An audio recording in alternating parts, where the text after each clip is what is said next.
Clinton said that the kidnappings are an act of terrorism. More than 300 schoolgirls have been kidnapped now in Nigeria. To talk about it is our good friend from ABC News, crime and terrorism consultant Brad Garrett. Brad, good morning. Good morning, McGraw. What can be done and what can the U.S. do? Well, I think the U.S., first of all, have to figure out what they have. I mean, we know on a macro level, McGraw, that these girls were taken, but where are they? Who's holding them? How many have been sold off? How many do Boko Haram don't even know where they are at this point because of selling them to other countries, to other individuals? That's the first problem. So using our technology, our intelligence folks, and the FBI's expertise in hostage negotiation, can this be negotiated?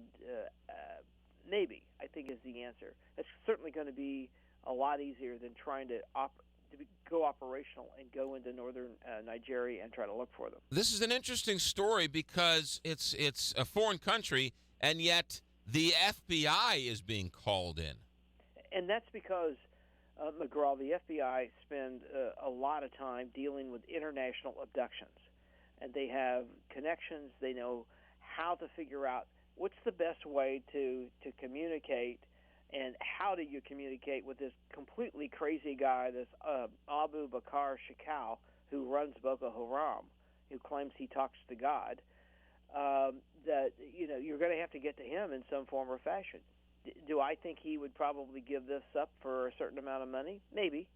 But now we're talking over 3 weeks, and so a lot of this may even be outside his control. Yeah.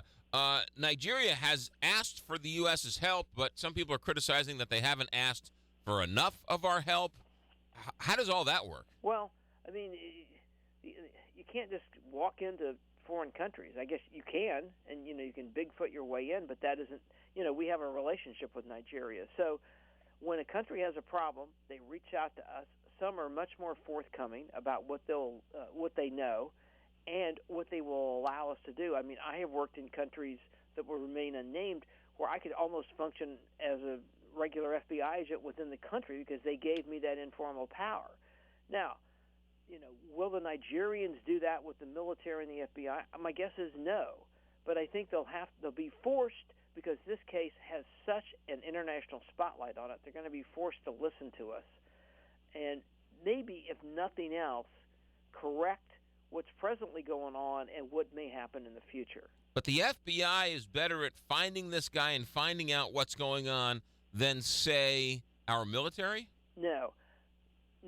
What they're best at in this particular environment is how do you talk to the bad guy? What do we think they'll profile him in detail. They'll figure out ways to communicate with him, and then they may, through interpreters, actually try to set up some sort of negotiation. I primarily think that's what the FBI is going to do in Nigeria. You're saying the FBI is doing this because Nigeria won't let our military in, if you will. Well, no, I think they are letting the military in, but the reality, McGraw, that you could actually use the military on the ground, in other words, like a SEAL Team 6 drop out of a helicopter kind of thing, I'm not sure I see that happening just because where would you do it, and how many locations would you have to do it to find all these girls? Yeah. What do you think happens next, Brad Garrett? I think what's going to happen next is that once this group gets on the ground, the Brits and the U.S. get on the ground, that they'll quickly pull together what they know, and then they're going to tell the Nigerians, look, here are some options for you. Here's what we think you can do. Here's what we think we can do. And I don't see this getting resolved quickly.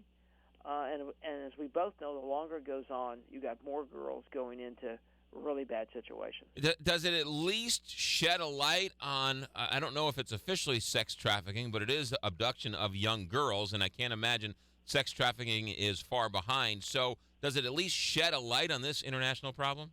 Yes, and it's such a big problem. It happens every day in Africa, McGraw, and it's not something, organizations that work in human trafficking and law enforcement that works in it, they know how bad it is in Africa, but the rest of us don't talk about it.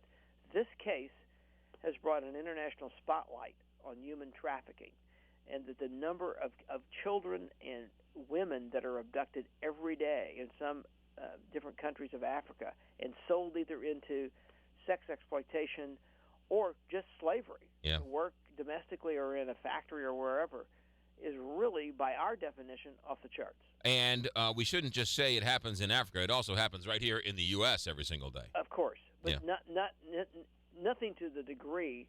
I mean, I read a number the other day, McGraw, that 30,000 folks get abducted in South Africa every year to be sold into some version of slavery. Brad Garrett, ABC crime and terrorism consultant. Good to hear your voice. Thanks, Brad. Take care, McGraw. 7:58 here. Big 550 KTR.